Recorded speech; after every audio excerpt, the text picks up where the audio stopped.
So I've had a lot of questions recently about if I am going to cover KeyForge, if I am interested in KeyForge, if I am going to play it. And ultimately, I think I might in the future, once the game has progressed a little bit, once I can test the initial reactions to people, if they like the game or not, and I might eventually. I don't think it is a bad game. I think that it is a unique game and a unique design that they're trying to go for. They're trying to go for something innovative and different, and something that might not already exist, really. But one of the problems is that if you think this card game is going to really hold the unique aspect and it is going to be a unique card game, we need to have a conversation. You and me. You're supposed to buy a structure deck, and it is supposedly going to be unique, and the cards are randomly pre-made decks, and you can't break the decks up. But there's only so many cards created at this point in time, and there's bound to be copy decks. So there is still going to be a meta. Yes, some decks might only have 1 or 2 cards difference, but that does not mean the way that the deck plays, or the way that the general combos get off are completely different, or that the deck is not more powerful than the other decks. All it is a trick. There are going to be so many decks that are almost exactly the same. Besides those 1 or 2 cards, they are still going to be meta. This game is still going to have a substantial meta that people are thinking isn't going to be the case, but all this is, like I said, is a trick.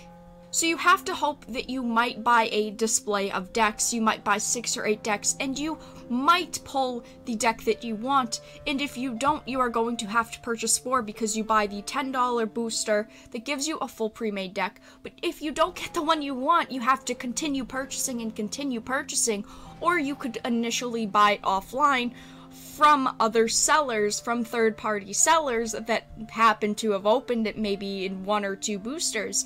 Either way, all this is a trick. It is a trick to get you to purchase the product because there aren't booster packs in this, so you can't upgrade your deck the way that you want. You just, if you want a new deck, you have to continue to buy these $10 structures and hope that you get what you want from it. It's that sweet smell of that thing that people don't like, and that's called gambling. It's called a loot box. That's all that these decks are, is loot boxes. You have a percentage to pull the deck that you want, or something similar to the deck that you want. Maybe the same combo list, or maybe the same type of theme.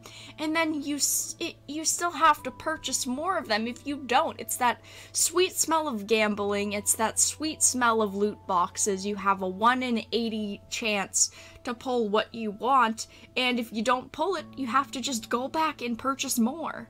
I know that Richard Garfield really tried to stray away from Magic with this one because he initially wanted Magic to be a game where everyone had unique decks and unique cards, but the problem with this is that this really does mirror the mythic and the rare way that Magic the Gathering works. If you don't pull what you want, you have to purchase more and hope that you pull it, or you can save money and you don't pull it, you don't get that nostalgic feeling of pulling the product you want, and you have to buy it from a third-party seller. That is why third-party sellers are so important to trading card games, because if you don't pull what you want and the odds are not in your favor, you have to buy it on the back market. You have to buy it from the secondary market from different people.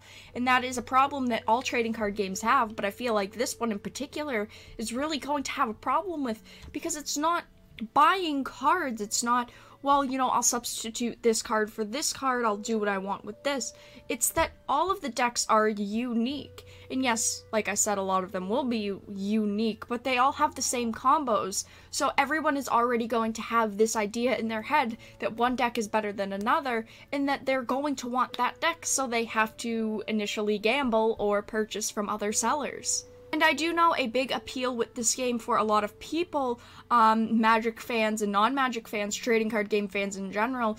This game is not supposed to have a traditional meta, but the problem with that is that every game has a meta. If there wasn't a meta in this game already, why would there be a deck, the Four Horsemen deck, which is already selling online for right around $200?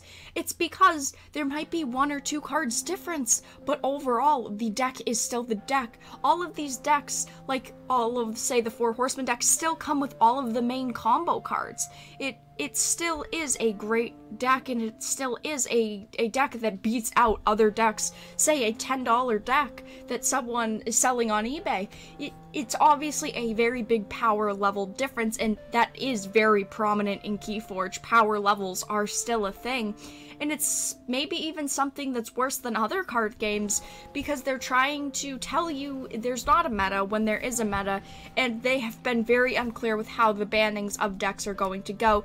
They've said that they're just going to ban a deck outright, but how can you do that if there is specific cards that could be in other decks? That's the unique aspect of it. How are you going to ban, say, one list, but everyone else is not going to have that list? So what they're going to do is they're going to have to ban main combo pieces, the pieces of the deck that make it very good. Like, you'll have to ban all of the 4 horsemen and the other 2 or 3 cards that are part of that combo. But the problem is that how are you going to feed people?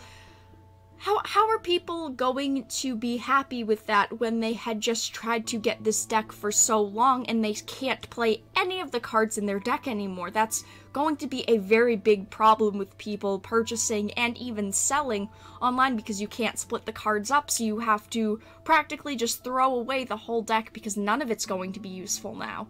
That is the main problem that I see with this, them trying to market it with no meta when there is obviously going to be a meta, and there obviously is already a meta. And also with that, the game publisher could also be a very big problem to the game. Fantasy Flight is a publisher that has had a lot of problems in the past with keeping up with supply and demand from their card games, or their games in general. They do not keep up with the supply and demand very well at all.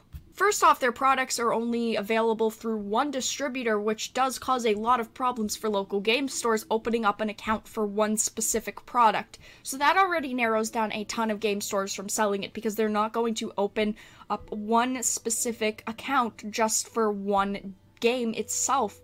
And that is already a problem right there with supply and demand for the actual game itself. The problems with Fantasy Flight and their consortium Asmodee is a topic for a different day. If you guys do want to see that type of video, let me know in the comments down below. I would love to go into it with you guys, but I don't want to bore you guys with all of the back details about Fantasy Flight and Asmodee today. My only problem with this is that instead of actual single card spiking, you have deck spiking that are better than the others. So what I wanted to do is I wanted to very quickly take a look with you guys on eBay at the secondary market prices for decks already in the non-meta or meta decks, and really show you guys that this game already has inflation like every other game has, and that is a problem that this game will suffer just like every other game. So I very quickly wanted to go through the general prices of things with you guys on eBay and just look at the secondary market already. This game has only been out a couple of days, so I thought it was a good enough time as any to really go through it. So the first thing we have to look at is sealed product. People are buying these sealed display boxes, which are 12 decks for $95.52, right around. I've seen them right around $90 to $100, and the problem is that people go into shops and they buy a full display because they are hoping to get the deck that they want, and they also want it at a discount, so they're willing to take the chance with buying a full display instead of buying 5 decks and then maybe 3 decks and then 5 decks. They have to know their chances of, if they buy it sealed, there's a better chance that no one else has pulled what they wanted. So these things are going like hotcakes, which is going to be a problem for local game stores. One person walks in and buys your whole stock, then nobody else can get it in the area. And then when they have the extra decks, they resort to something like eBay, and they actually sell them like this.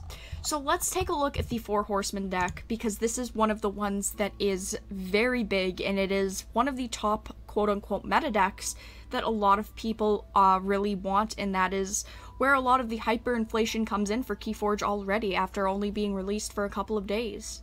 So right off the bat, you see many different prices. Now, because there are some cards missing and there are some good cards in others, this one is only $75 because it is missing a couple of the better cards. But if you look at the ones with the more with the better builds, I guess you could say, we are seeing upwards of 150, look, $200 already, because this list has 1 or 2 cards that are different from the others. But that is a problem with these decks, is that because some cards, 2 or 3 cards might be different, people think that instead of paying $200, they could go down and pay $75, but it's not as good because you're missing those 1 or 2 cards that are vital to the deck. See $150 for a deck, $150, $200, $75 from bids, $160, $200. These are already inflating in price, and the game has been out for 4 days at this point, and that is a problem. That is already signs of decks being better than other decks, and there is obviously a meta, because there are some decks that are worth $20, $25, and that is what they tried to avoid. But they should have known that, unfortunately, in games like trading card games, there always is inflation. There always is a meta. Whether you want there to be a meta or not, there's always going to be a meta in any game, because there's always going to be one combo that people can play better than other combos, and it's obviously better. And to end this video off, I do want to tell you guys, I don't think that this game is bad. I do have an interest in this game, and I know a lot of other people do as well. I am just looking at it from someone that is already fully invested in other games, and why would this game drag me in? I do understand it's Richard Garfield, but a name slapped to a game, for me personally, does not make me want to purchase it or not purchase it any more than other games. So I do think that this game overall does have potential. I do want to say that. I don't think it's a bad game, but you guys will have to let me know in the comments down below, what are your initial reactions on KeyForge? Do you think it is going to go well? Do you think it is going to fail? Do you think that this game is going to be the next best thing? Please let me know, you guys. I am very curious. Thank you guys so much for sticking around. I hope that you all enjoyed this video, and I'll talk to you guys again really soon.